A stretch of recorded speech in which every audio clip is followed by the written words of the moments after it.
maamulka gobolka Banaadir ayaa deeq caafimaad u fidiyay haweeney ku xanuunsanaysa magaalada Muqdisho ee caasimada dalka Soomaaliya taasoo la xanuunsanaysa xabado la sheegay inuu ku dhuftay saygeedii oo ay kala tageen warkan Cabdullaahi Sheekhdon ayaa soo koobaya waxa ay la tahay xilligan xanuunka xabadaha uu ku furay saygeedii hore oo ay u dhashay wiilka cadaaladna leeyma siin cid cadaaladeedii soo dhicisa ma lahan maantana magaaladiisa soo wareegay anigana sariira saarnaa 4 unugeeyna dad ayahay cidna xataa igu sameeyay xitaa way awoodi waay inuu soo dhaw amal iska cafi amal maxamed maxamuud oo ah 18 jir hooyo haysata wiil ayaa rasaastan waxa uu saygeeda ku furay kadib markii ay kala tageen oo doonayay in ay dib iskugu noqdaan balse ayada ay ka biyo diiday waxaan waxa ii geystay dhibaatadan asgari dawladda u shaqeynaayo oo madaxtooyada ka shaqeynaa ilaaliyaha madaxtooyada ka tirsan intaas sanaan sariir saarnaa maalintii ugu ximeed oo anigu gurigayga aalo cidna aan haysanin habrirta iga soo waday Maam Jawaar ii keentay alxamdulillah Maam Jawaar gudoomiyaha ii keentay mar gudoomiyaha wax badan oo ii qabtay fiiso ii soo saaray baasaboorka ii sameeyay heerka maanta gaarsiisanahay asaga ay soo gaarsiiyay waxba shala ma aan haysanin amal qoyskeedu ma haysan awood dhaqaale oo ay kula tacaalaan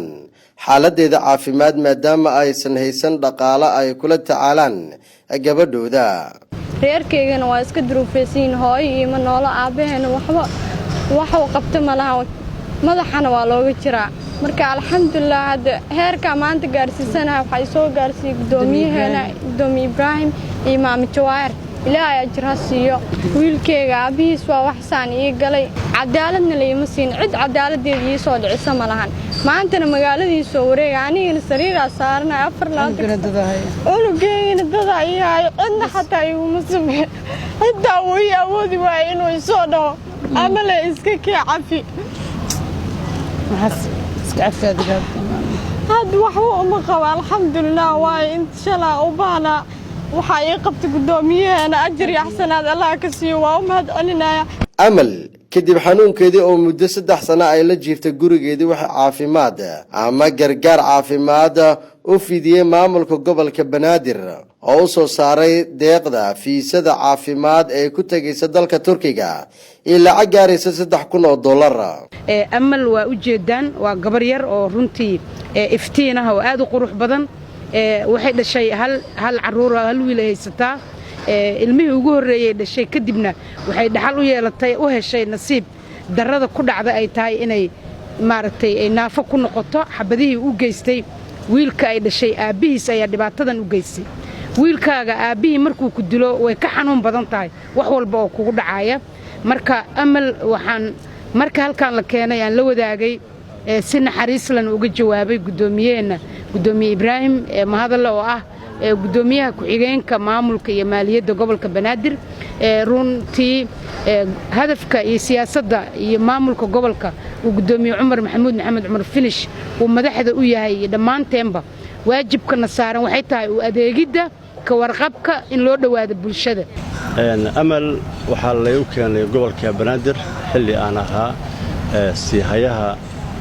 duqa magaalada Muqdisho iyo gudoomiyaha gobolka Banaadir arinteeda runtii waa i xanuujisay dareenkayga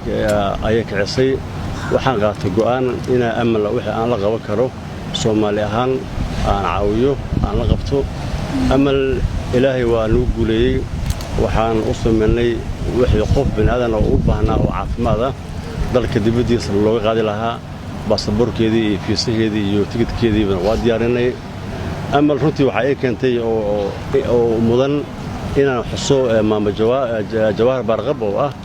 gudoomiyaha haweenka gobolka Banaadir dareenkeeda dadnimo Jawaar waxa jeclaa inaan ugu mahad celiyo Soomaalinimada leh qof walba oo Soomaali ahna waxa loo baahan yahay inuu amal oo kale amba haato wiil amba gabar ayaguna ay hoos u eegaan xaaladooda insha Allah amal waxaan u rajaynayaa caafimaad waxaan leeyahay safar salaamo amal waxaan ku rajaynayaa insha Allah adigoo caafimaad qaba bagsooday lugahaada ku socdo ina airportka Muqdisho insha Allah aad maalmo kadib amba bila kadib aad nooga soo laabato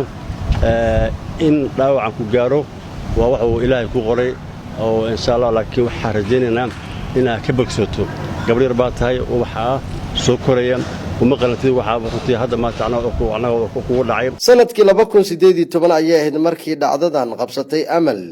oo ninkeedu furay la beegsaday rasaas qayb ka mid ah jirkeeda dhaawac culusna oo soo gaaray balse xilligan ay heshay gargaar caafimaad oo u fidiyeen maamulka gobolka Banaadir Cabdullaahi Maxamed Sheekhdon SBS TV Muqdisho.